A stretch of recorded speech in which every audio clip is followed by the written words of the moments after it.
the clinical significance of the infratemporal fossa. Please, I hope everybody is getting me well. Yes, what a good check. You can go ahead. Before I start, if anyone can't get me along the way, let it indicate, please. If there is any addition at the end, please. Any correction at the end too, such that I can go quickly about it. So our presentation will be based on the general description and anatomical overview of the infratemporal fossa, followed by the embryology, and later the applied anatomy and clinical disorders associated. So at the level of the general description, the infratemporal fossa is an irregularly shaped space below the middle cranial fossa, and the diagram that is just adjacent to that small group of words simply wants to show an inferior view of the infratemporal fossa.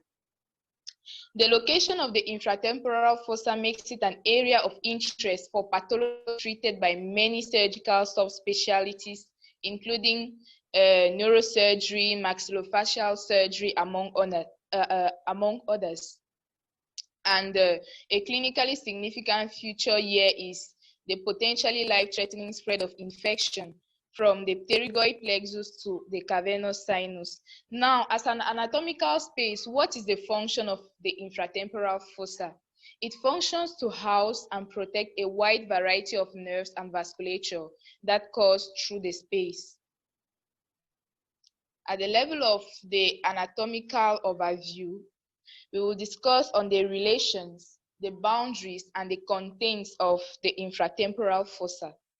At the level of the relations, that is the various communications that the fossa has with other structures, the fossa communicates with the temporal fossa via the space that is deep to the zygomatic arch, and this can be seen on the first diagram through this pink arrow. Also, the fossa communicates with the pterygopalatine fossa via the pterygomaxillary fissure, and this can be shown on the diagram. This is the pterygomaxillary fissure. It equally communicates with the middle cranial fossa via the foramina ovale, spinosum, and lacerum, and on the diagram, only the foramen ovale can be visible. It communicates with the orbit through the inferior orbital fissure. This is the inferior orbital fissure. And with the tympanic cavity through the petrotympanic fissure. This petrotympanic fissure is visible on the diagram that is further below. This is it, the petrotympanic fissure. Okay, that's all about the main relations. But now, what noting is are the structures that pass through these various communications, such as the foramen ovale. The structures that pass through it can be abbreviated as MIL. MIL, which stands for the mandibular nerve, the accessory meningeal artery, the lesser petrostal nerve, and the emissary vein. And for the foramen spinosum, the structures passing through it can be abbreviated as MEN, which stands for middle meningeal artery, emissary vein, and the N stands for the nerve, which is the meningeal branch of the mandibular nerve. The petrotympanic fissure serves as a passage for the chorda tympani, while the pterygomaxillary fissure transmits the terminal part of the maxillary artery and the superior alveolar nerve, which is a branch of the maxillary nerve. At the level of the boundaries, I will use this diagram specifically. Laterally, the infratemporal fossa is bounded by the ramus of the mandible and the zygomatic arch. Medially, by the lateral pterygoid plate of the sphenoid. Anteriorly, by the posterior surface of the maxilla. The maxilla is indicated by this purple color. And posteriorly by the styloid process and the external auditory meatus, which is found on the tympanic plate.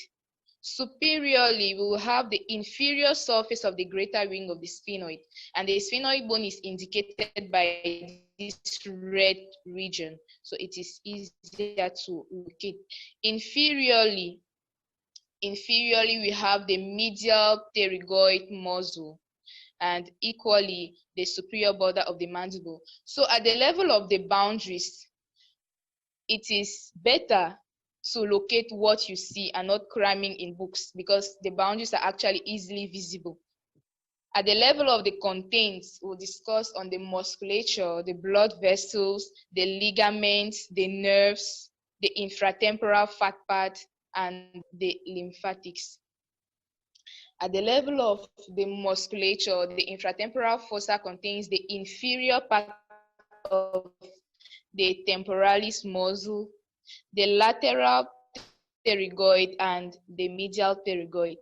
For the blood vessels, it contains the maxillary artery, the pterygoid venous plexus, the maxillary vein, and the middle meningeal vein. Worth noting here is that inside the fossa, which passes through the superior border of the foramen spinosum, which brings us back to this abbreviation. Okay. For the veins are not represented on the diagrams, but since knowing that the veins follow the arteries, we can easily picture them out. Now, in the next slide, I wanted to lay emphasis on the pterygoid venous plexus. So the pterygoid venous plexus is a plexus overlying the lateral pterygoid muscle, and it communicates with the cavernous sinus through two main routes. We have via the emissary veins, which pass through the foramina ovale and spinosum, and via the deep facial vein, which links the pterygoid venous plexus with the facial vein. So the deep facial vein is an indirect route actually, and the facial vein connects with the superior ophthalmic vein and the inferior ophthalmic vein, which both drain into the cavernous sinus. So any infection at the level of the face can or has potential of spreading to the cavernous sinus. At the level of the nerves, we have the mandibular nerve and its major branches, the chorda tympani, the lesser petrosal nerve, the otic ganglion, and the posterior superior alveolar nerve. Now, this diagram is specific to the branches of the major branches of the mandibular nerve, where we can locate the auriculotemporal nerve, the lingual nerve, the inferior alveolar nerve, the buccal nerve too. I hope everybody is following, please. Hello. Hello, I'm still here following. Okay. Now, at the level of the infratemporal fat part, the most important thing under the infratemporal fat part is to understand the location of the infratemporal fat part, because it will be useful in the subsequent slide. So the infratemporal fat part lies between the temporalis muscle and the infratemporal surface of the maxilla. Now, the buccal lymph node lies within the infratemporal fat part, and it links the infratemporal lymphatics to the facial lymphatics. At the level of the lymphatic drainage, the infratemporal region drains to the submandibular and the upper deep cervical lymph node. Lastly, we have the ligaments. We have the stylomandibular ligament that joins. This can be represented on the diagram on the left. It joins the styloid process to the angle of the mandible, and it's a thickened part of the parotid sheath. That is good to know. At the level of the sphenomandibular ligament, it joins or it extends from the spine of the sphenoid bone to the lingula of the mandible. At the level of the pterygospinous ligament, it joins the spine of the sphenoid bone, and this can be represented on the diagram on the right. It joins the spine of the sphenoid bone to the posterior border of the lateral pterygoid plate. So that's all about the anatomical overview. Moving on to the embryology, this section is actually to make us recall a little knowledge on embryology and how it connects to the infratemporal fossa. And the infratemporal fossa contains a wide variance of embryologic derivation. For example, the mandible, which forms its boundary, one of its boundaries, and the maxillary artery, which is part of the contents of the fossa. They are both formed from the first pharyngeal arch, also known as the mandibular arch. Also, other anterior bones of the face participating in the boundaries of the infratemporal fossa. For example, we have the maxilla and the zygomatic bone that derive from the mesenchyme of neural crest cells, and they undergo membranous ossification. So as I was saying, that is good knowledge, good to know. At the level of the applied anatomy, this is actually, I'm getting some noise. Is there, is it a question, please?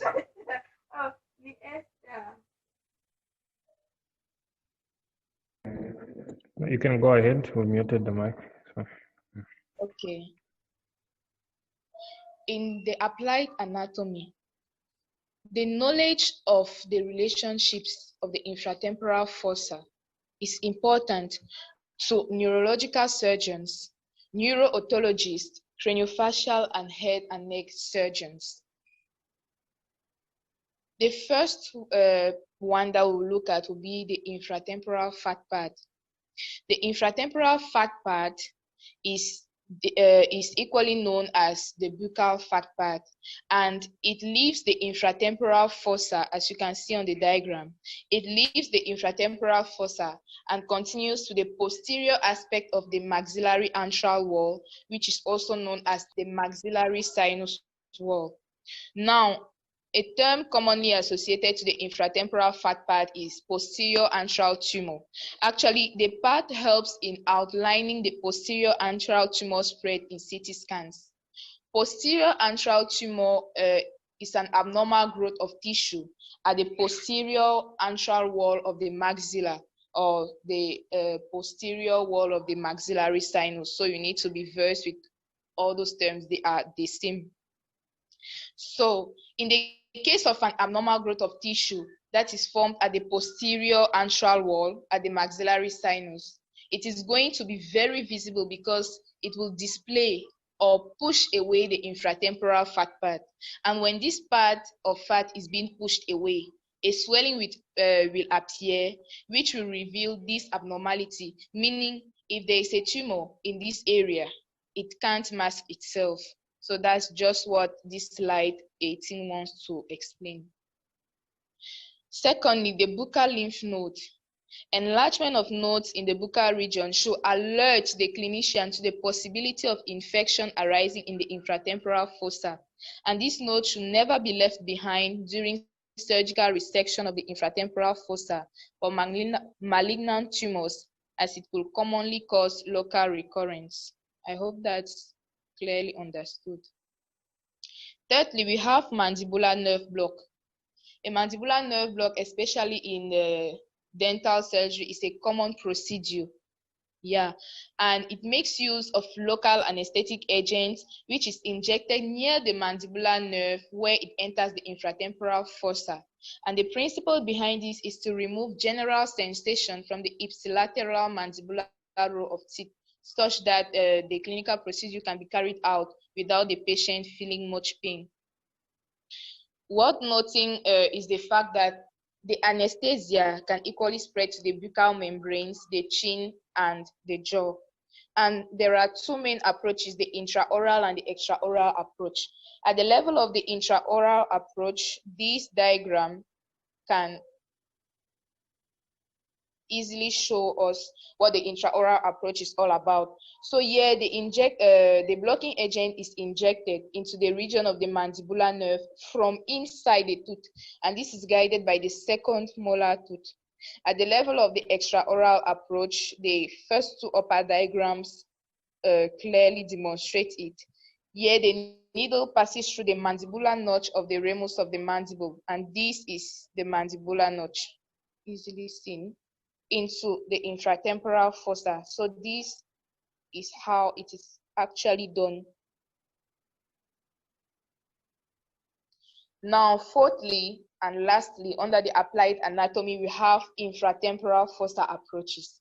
Infratemporal fossa approaches are used or are methods devised to surgically remove tumors that may arise or may extend into the infratemporal fossa from neighboring regions.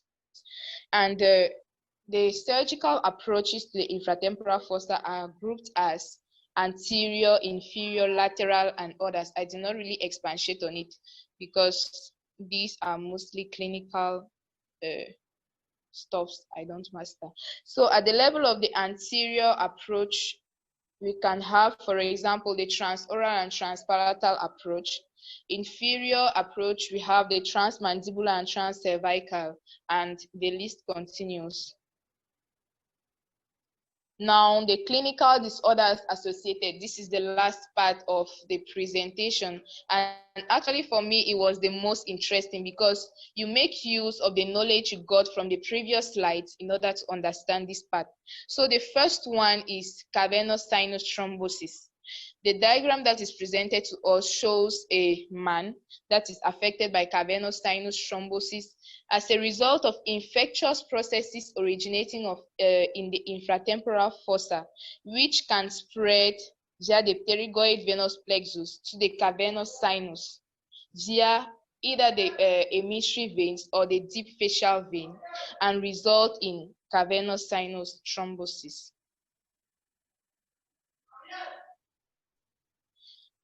Secondly, we have fractures of the pterion. The pterion is a very important structure in cranial anatomy, and it is the point where the temporal, let me show on the diagram. It is the point where the temporal, the parietal, the frontal, and the sphenoid bones meet, and it is equally the point at which the skull is at its weakest, and also the middle meningeal artery passes directly under the pterion. So, trauma in this region can lead to an extradural hematoma as the middle meningeal artery lies deep to it, and an extradural hematoma causes a dangerous increase in intracranial pressure. So, in this case, an extradural hematoma here can be defined as an acute bleed between the dura mater and the inner surface of the skull as a result of an injury to the wall of the middle meningeal artery, which lies deep to the pterion. So that's the definition of the extradural hematoma in this case. And this intracranial pressure can lead to herniation of brain tissue and ischemia. On this diagram, this red coloration actually describes what or gives an overview of how an extradural hematoma presents. Good to know, the symptoms of increased intracranial pressure include nausea, vomiting, seizures, bradycardia, and limb weakness. Treatment procedures include, among others, diuretics in minor cases, and drilling burr holes into the skull in the more extreme hemorrhages. Lastly, tumors. Neoplastic tumors here include rhabdomyosarcoma, liposarcoma, fibrosarcoma, meningioma, and peripheral nerve sheath tumors arising from any of the nerves in this region. Here we can easily identify the malignant tumors from their name. Equally, the schwannomas, hemangiomas, and neurofibromas are benign tumors. And particularly, tumors found in the nasopharynx and the sphenoid sinus are known to spread to the infratemporal fossa. Meningiomas can spread to the infratemporal fossa through the foramina ovale. And good to know is the fact that schwannomas and neurofibromas occur between the pterygoid muscles due to the location of the lingual and the inferior alveolar nerves in this region. Also, hemangiomas arise from the pterygoid venous plexus and hemangiomas arising from the pterygoid venous plexus are often seen between the lateral pterygoid and the temporalis muscles. And it is here that the surgical approaches, infratemporal fossa approaches, are used in order to excise all these tumors. So that's all for the little presentation I prepared. Thanks for listening and watching my presentation. Now, if there are any questions, any additions, any corrections, I am all ears. Thank you.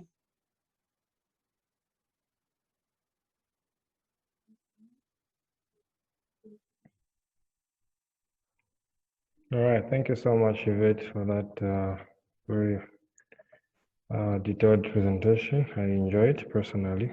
Yeah.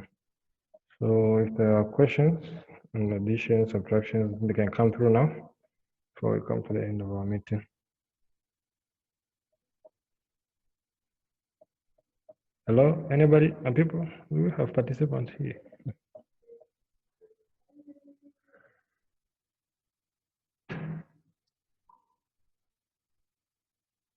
All right, so I take it there are no questions.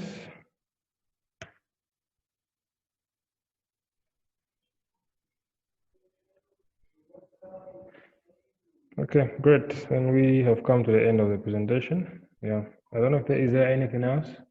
Yvette? No, there's nothing else.